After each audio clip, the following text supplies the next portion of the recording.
ತಿರುಚಿಟ್ರಂಬಲಂ. ಓಂ ಶಿವಾ ತಿರುಚಿಟ್ರಂಬಲಂ.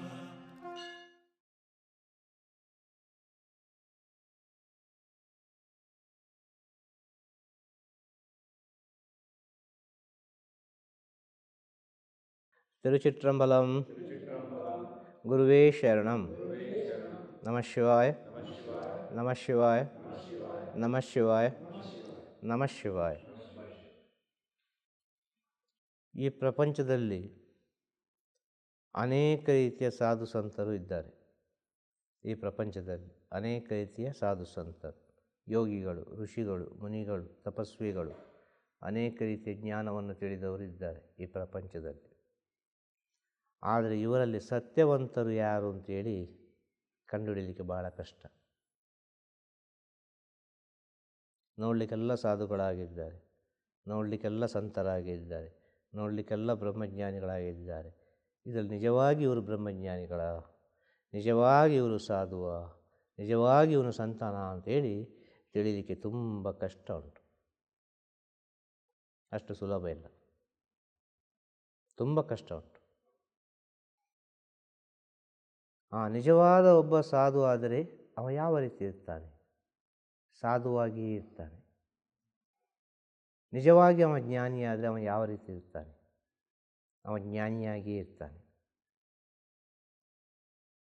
ನಿಜವಾಗಿ ಒಬ್ಬ ಯೋಗಿ ಆದರೆ ಯಾವ ರೀತಿ ಇರ್ತಾನೆ? ಯೋಗಿಯಾಗಿಯೇ ಇರ್ತಾನೆ. ಯೋಗಿಯಾಗಿಯೇ ಇರುವವ, ಜ್ಞಾನಿಯಾಗಿಯೇ ಇರುವವ, ಸಾಧುನಾಗಿಯೇ ಇರುವವ, ಅವ ಸಾಧುವಾಗಿರಲಿಕ್ಕೆ ಸಾಧ್ಯ ಇಲ್ಲ. ಕಾರಣ ಏನು ಗೊತ್ತಾ? ಅಂಥ ಸಾಧು ಸಂತರಲ್ಲಿ ನಾನು ಎಂಬ ಒಂದು ಅಹಂಕಾರ ಇರ್ತದೆ. ನಾನು ಹೇಳಿದ್ದೇ ಸರಿ,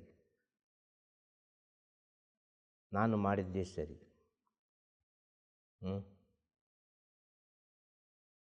ಅಲ್ವಾ?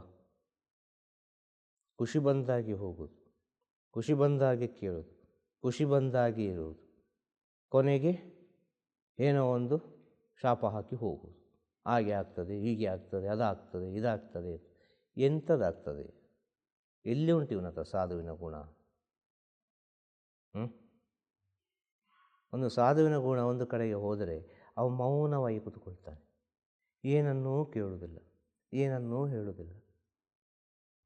ಒಂದು ತಿಳಿದದ್ದೊಂದು ಹೇಳಿ ನಮಃ ಶಿವಾಯ ಅಂತ ಹೇಳಿ ಏನೋ ಒಂದು ಸ್ವಲ್ಪ ಹೊತ್ತು ಕೂತ್ಕೊಳ್ತೇನಪ್ಪ, ಸ್ವಲ್ಪ ಹಸಿವೆ ಆಗ್ತದೆ, ಸ್ವಲ್ಪ ಊಟ ಇದ್ದರೆ ಕೊಡು, ಇದ್ದರೆ ಕೊಡು. ಇಲ್ಲ ಅಲ್ಲಿ ಲೈನಲ್ಲಿ ಊಟ ಮಾಡುವಾಗ ಬಂದು ಜೊತೆಗೆ ನಿಂತುಕೊಂಡು ಸೇರಿಕೊಂಡು ಊಟ ಮಾಡಿಕೊಂಡು ಎಲ್ಲರೊಟ್ಟಿಗೆ ಬೆರೀತಾನವ. ಅವನ ಗುಣವೇ ಸಾಧು. ಅವ ಅಲ್ಲಿ ನನಗೆ ಅದು ಬೇಕು, ನನಗೆ ಇದು ಬೇಕು, ಹಾಗೆ ಬೇಕು, ಹೀಗೆ ಬೇಕು, ನನಗೆ ಗೌರವ ಸಿಕ್ಕಬೇಕು, ಯಾವುದನ್ನು ಹೇಳೋದಿಲ್ಲ. ಅವನ ಸಾಧುವಿನ ಗುಣವೇ ಅವನಿಗೆ ಗೌರವವನ್ನು ತಂದು ಕೊಡ್ತದೆ. ಅವನು ಇದ್ದಲ್ಲಿಗೇ ಬರ್ತಾನೆ ಅಲ್ವಾ? ಅವ ಏನೂ ಹೇಳೋದಿಲ್ಲ, ಒಳ್ಳೆಯದೇ ಹೇಳ್ತಾನೆ. ಹೇಳೋದಕ್ಕಾಯ್ತಾ? ಇದೇ ರೀತಿ ಎಲ್ಲ ಒಂದು ಜ್ಞಾನಿ ಆದರೂ ಅಷ್ಟೇ. ಒಂದು ಜ್ಞಾನಿಯ ಗುಣ ಎಲ್ಲಿ ಅರ್ಥ ಆಗುವುದು, ಎಲ್ಲಿ ತಿಳಿಯುವುದು ಅಂತೇಳಿದರೆ, ಜ್ಞಾನಿ ಹೋದ ಸ್ಥಳದಲ್ಲಿ ಈ ಜ್ಞಾನಿ ಹೇಗೆ ಅಂತೇಳಿ. ಜ್ಞಾನಿ ಇರುವ ಸ್ಥಳದಲ್ಲಿ ಜ್ಞಾನಿಯ ಗುಣವನ್ನು ತಿಳ್ಕೊಳ್ಳಿಕ್ಕಾಗೋದಿಲ್ಲ. ಆ ಜ್ಞಾನಿ ಎಷ್ಟು ಪಕ್ವವಾಗಿದ್ದಾರೆ, ಎಷ್ಟು ಶರಣಾಗತಿಯಿಂದ ಇದ್ದಾರೆ, ಎಷ್ಟು ಪವಿತ್ರ ಭಾವನೆಯಿಂದ ಇದ್ದಾರೆ ಅಂತೇಳಿ ಆ ಜ್ಞಾನಿಯ ಗುಣ ಗೊತ್ತಾಗೋದು ಹೋದಲ್ಲಿ. ಒಂದು ಆಸಕ್ತ ಸ್ಥಿತಿ ಗೊತ್ತಾಗೋದು.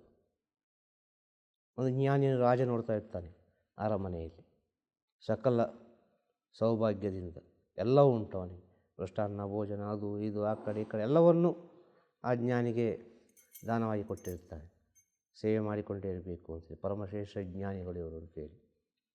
ಅದೇ ಜ್ಞಾನಿ ಒಂದು ಬಡವನ ಗುಡಿಸಲಿಗೆ ಹೋದರೆ ಹೇಗೆ? ಅಲ್ಲಿರೋದು ಗುಣ. ಅದೇ ಜ್ಞಾನಿ ಒಂದು ಭಿಕ್ಷುಕನ ಜೊತೆ ಇದ್ದರೆ ಹೇಗೆ? ಅಲ್ಲಿರುವುದು ಗುಣ. ಆ ಜ್ಞಾನಿ ಅಂದರೆ ಏನು ಅಂತ ತಿಳಿಯುವುದು ಅಲ್ಲಿ, ಅವ ಇರುವಲ್ಲಿ ಅಲ್ಲ ಅಲ್ವಾ? ಅದೇ ರೀತಿ ಆ ನಿಜ ಸ್ಥಿತಿಯಲ್ಲಿರುವವರ ಆ ಒಂದು ಗುಣ ಅವರ ಸುತ್ತಮುತ್ತಲಿರುವವರಿಗೆ ತನ್ನಿಂದ ತಾನಾಗಿ ಅರ್ಥ ಆಗ್ತದೆ. ಒಂದು ನಿಜವಾಗಿ ಒಬ್ಬ ಸಾಧು ಯೋಗಿ ಒಂದು ಮರದಡಿಯಲ್ಲಿ ಕೂತ್ಕೊಂಡ್ರೆ ಸಾಕು, ಸುಮ್ಮನೆ ಕೂತ್ಕೊಂಡ್ರೆ ಸಾಕು, ಏನು ಮಾಡಬೇಕಾದ ಅವಶ್ಯಕತೆ ಇಲ್ಲ. 1 ಗಂಟೆ ಒಳಗೆ ಅವರಿಗೆ ಏನು ಬೇಕೋ ತನ್ನಿಂತಾನಾಗಿ ಅಲ್ಲಿ ಸೇರ್ತದೆ. ಸತ್ಯಸ್ಥಿತಿಯಲ್ಲಿ ಒಬ್ಬ ಕೂತ್ಕೊಂಡ್ರೆ ಅವ ಯಾರಲ್ಲೂ ಹೇಳಲಿಕ್ಕೆ ಹೋಗೋದಿಲ್ಲ, ನಾನು ಸಾಧು, ನನಗೆ ಕಾಣಿಕೆ ಕೊಡಿ, ನನಗೆ ಅದು ಕೊಡಿ, ನನಗಿದು ಕೊಡಿ, ಆ ಕಡೆದು ಕೊಡಿ, ನನಗೆ ಅಶ್ವೇ ಆಗ್ತದೆ, ಏನನ್ನು ಕೇಳೋದಿಲ್ಲ. ಅವ ಸುಮ್ಮನೆ ಕೂತ್ಕೊಳ್ತಾನೆ ನಮಃ ಶಿವಾಯ ಅಂತೇಳಿ. ಅವ ಹಾಗೆ ಸುಮ್ಮನೆ ಕೂತ್ಕೊಳ್ತಾನಲ್ವ, ಅದೇ ಎಲ್ಲರಿಗೊಂದು ಆಶ್ಚರ್ಯವನ್ನು ಉಂಟು ಮಾಡ್ತದೆ. ಅದು ಸಾಧು ನಿಜವಾದ ಸ್ಥಿತಿ. ಹೇಳೋದು ಅರ್ಥ ಆಗ್ತದ? ಇಂಥ ಸಾಧು ಸಂತರು ಯೋಗಿಗಳು ಋಷಿಮುನಿಗಳೆಲ್ಲ ನಿಮ್ಮ ಜೀವನದಲ್ಲಿ ಸಿಕ್ಕಿದ್ದರೆ ನೀವು ಅವರನ್ನು ಪೂಜ್ಯನೀಯ ಭಾವನೆಯಿಂದ, ಗೌರವದಿಂದ, ಶರಣಾಗತಿಯಿಂದ ಅವರನ್ನು ಪೂಜಿಸುವುದು ಒಳ್ಳೆಯದು, ಅವರ ಮಾತನ್ನು ಕೇಳೋದು ಒಳ್ಳೆಯದು ಅಂಥ ಸ್ಟೇಟಸ್ಸಲ್ಲಿದ್ದರೆ. ಆದರೆ ಈಗ ಅದೇ ರೀತಿ ಸಾವಿರಾರು ಜನ ಇದ್ದಾರೆ, ಆಗ ಇಲ್ಲಿ ಗೊಂದಲ ಆಗೋದು. ಅನೇಕ ರೀತಿ ನಾಗಸಾಧುಗಳು ಬರ್ತಾ ಇರೋದು, ಅನೇಕ ರೀತಿ ಅಘೋರಿಗಳು ಬರ್ತಾ ಇರೋದು, ಅನೇಕ ರೀತಿ ಮನೆ ಮುಂದೆ ಬಂದು ನಿಲ್ಲೋದು, ಅನೇಕ ರೀತಿಯಲ್ಲಿ ಸಾವಿರ ವಿಚಾರವನ್ನು ಹೇಳೋದು, ಲಾಸ್ಟಿಗೆ ಆ ಮನೆಗೆ ಏನೋ ಒಂದು ಕೆಟ್ಟದ್ದು ಹೇಳಿ ಹೋಗೋದು. ಇದಕ್ಕೆಲ್ಲ ಯಾರು ಭಯಪಡಬೇಡಿ ಅಂತ ಹೇಳೋದು. ಇದೆಲ್ಲ ಸಾಧು ಅಲ್ಲ ಅಂತ ಹೇಳೋದು, ಇದೆಲ್ಲ ಸಂತ ಅಲ್ಲ ಅಂತ ಹೇಳೋದು, ಇದೆಲ್ಲ ಸತ್ಯ ಅಲ್ಲ ಅಂತ ಹೇಳೋದು. ಇದೆಲ್ಲ ಒಂದು ಹೊಟ್ಟೆಪಾಡಿಗೋಸ್ಕರ. ಅರ್ಥ ಆಯ್ತಾ? ಆ ಭಗವಂತನ ಹೆಸರನ್ನು ಹೇಳಿಕೊಂಡು, ಕೆಲವು ಸಣ್ಣ ಪುಟ್ಟ ವಿಚಾರಗಳನ್ನೆಲ್ಲ ತಿಳಿದುಕೊಂಡು, ಒಬ್ಬರನ್ನು ಹೆದರಿಸಿ, ಒಬ್ಬರನ್ನು ಏನೋ ಒಂದು ಭಯಪಡಿಸಿ, ಅವರಿಂದ ಕಿತ್ತುಕೊಂಡು ಜೀವನ ಮಾಡುವ ಒಂದು ಸ್ಥಿತಿ ಇದೆಯಲ್ಲ. ಇದು ಅರ್ಥ ಮಾಡಿಕೊಳ್ಬೇಕು ಪ್ರತಿಯೊಬ್ಬರು. ನಿಜವಾದ ಸಾಧು ಇರುವ ಲಕ್ಷಣಕ್ಕೂ ಈ ರೀತಿಯಾಗಿ ಏನೆಲ್ಲ ಹೇಳಿಕೊಂಡು ಹೋಗ್ತಾರಲ್ಲ, ಬಾಯಿಗೆ ಬಂದದನ್ನೆಲ್ಲ ವ್ಯತ್ಯಾಸ ಗೊತ್ತಾಗಬೇಕಿದು. ಆದರೆ ಇಲ್ಲಿ ಮನುಷ್ಯ ಅಜ್ಞಾನದಿಂದ ಒಬ್ಬನನ್ನು ನೋಡಿದ ಕೂಡಲೇ ಏನೋ ಒಂದು ತಿಳ್ಕೊಳ್ತಾನೆ ಅಲ್ವಾ? ಅವನ ವೇಷಭೂಷಣವನ್ನು ನೋಡಿ ಏನೋ ಒಂದು ತಿಳ್ಕೊಳ್ತಾನೆ ಈ ಮನುಷ್ಯ.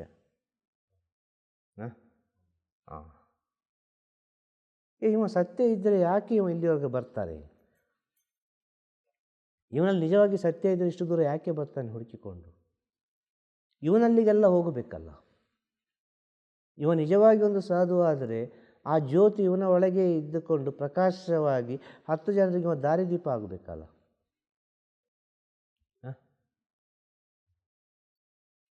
ಜ್ಯೋತಿ ಎಲ್ಲಿಗೆ ಹೋಗುವುದಿಲ್ಲಲ್ಲ, ಜ್ಯೋತಿ ನಿತ್ತಲ್ಲೇ ಇರ್ತದಲ್ಲ. ಆ ಜ್ಯೋತಿ ನಿತ್ತಲ್ಲಿರುವ ಕಾರಣನೇ ಬೆಳಕು ಸುತ್ತಲೂ ಹರಡೋದು.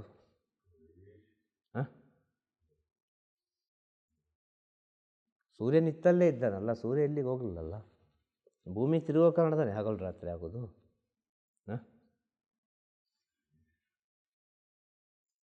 ಹೇಳೋದು ಅರ್ಥ ಆಯ್ತಾ? ಹಾಗೆ ನಿಜವಾದ ಒಂದು ಸ್ಥಿತಿಯಲ್ಲಿರುವ ಒಂದು ಜ್ಞಾನಿ ಅಂತ ಆದರೆ, ಒಂದು ಸಾಧು ಅಂತ ಆದರೆ ಅವನು ಎಲ್ಲಿಗೂ ಹೋಗುವುದಿಲ್ಲ. ಇದನ್ನು ತಿಳಿದಿಟ್ಟುಕೊಳ್ಬೇಕು. ಒಂದು ವೇಳೆ ಅವನು ಎಲ್ಲಿಯೋ ಹೋಗ್ತಾನೆ ಅಂತ ಹೇಳಿದರೆ ಅವನ ಒಂದು ಭಕ್ತರ ಮನೆಗೆ ಹೋದಾನೆ, ಬೇರೆ ಎಲ್ಲಿಗೂ ಹೋಗಲಿಕ್ಕಿಲ್ಲ. ಅವರನ್ನು ಪೂಜ್ಯನೀಯ ಭಾವನೆಯಿಂದ ಪೂಜಿಸುವ ಭಕ್ತರಿರ್ತಾರೆ, ಅವರ ಮನೆಗೆ ಹೋಗ್ತಾನೆ. ಹೋಗಿ ಏನೋ ಒಂದು ಸ್ವಲ್ಪ ಹೊತ್ತು ಕೂತ್ಕೊಂಡು ಊಟ ಮಾಡಿ ಬಂದಾರು.